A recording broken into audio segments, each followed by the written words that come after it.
Hey there, YouTube. I would like to address the issue of pain in relationship to circumcision. There are actually people who say that circumcision is not painful.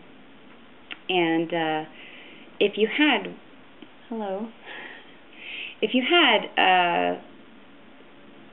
100% perfectly working anesthetic, you can't get in the way of my video, silly. Then that would be true, although anesthetics have their problems, and they don't cover the pain of the wound after the fact for as long as it takes to heal. Honey. So, about pain. Generally, I like to encourage people to just use their own deductive reasoning with these questions, and just imagine to yourself if you had part of your genitals cut off, and generally it is done without any kind of anesthetic, would you be in pain? Now, I've also talked about the first step of the circumcision being the tearing of the synechia, the bonding membrane between the glans, penis, and the foreskin.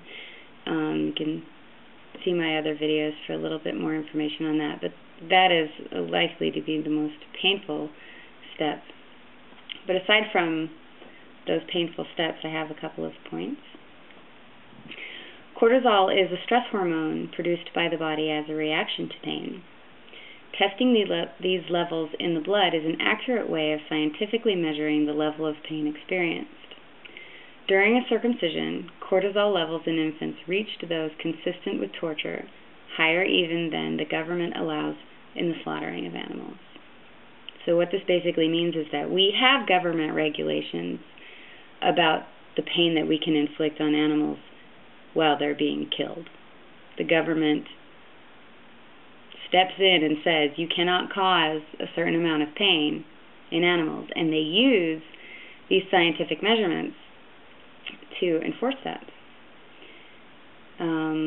Yet many circumcisions are done without anesthetic, and like I said, even when you use one, there's no guarantee that you're completely eliminating pain. One of the functions of the spine is to dampen signals sent to the brain. This function is not fully developed in newborn spines. This fact, along with the immaturity of a baby's mind, inability to cope, lack of rationalization, suggests that the pain experienced by a newborn is much higher than an adult or even an older child would feel during the same event. Studies show that circumcised infants have a lower pain threshold at the time of their first vaccination than uncircumcised infants. General anesthesia is not safe for an infant and is therefore not used in circumcision. The alternatives are rarely used and carry their own risks, such as lung complications, hematomas, kidney problems, and even death. Even with their use, the pain is not completely eliminated, and no relief is given for after the procedure. The raw wounds are subject to stinging urine and cloth friction. You can also see some points in some other videos of mine about the way that we used to deal with children and why circumcision was started in this country in the first place. And there are quotes from respected medical doctors saying that the pain involved in a circumcision was desirable, and they wanted to associate that pain with punishment to keep boys from touching themselves. So we've actually gone in the past from realizing that, yes, of course, without any study needed, cutting off parts of the genitals is painful, and that's a good thing. Going from there to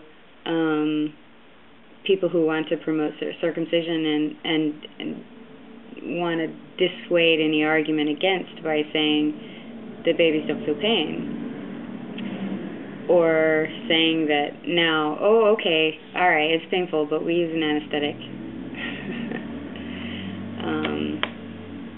All of these arguments do not add up to a justification of removing an individual's right to their whole body.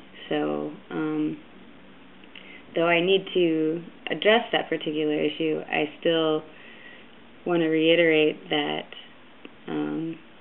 every individual owns their own body, and regardless of whether or not it's painful, it doesn't matter. You could completely eliminate all the pain associated with circumcision and all of the after pain of the healing and everything, and you could eliminate all of the risk that anesthesia poses, and it would still be wrong to remove choice from an individual. That's all I've got. Thanks for watching.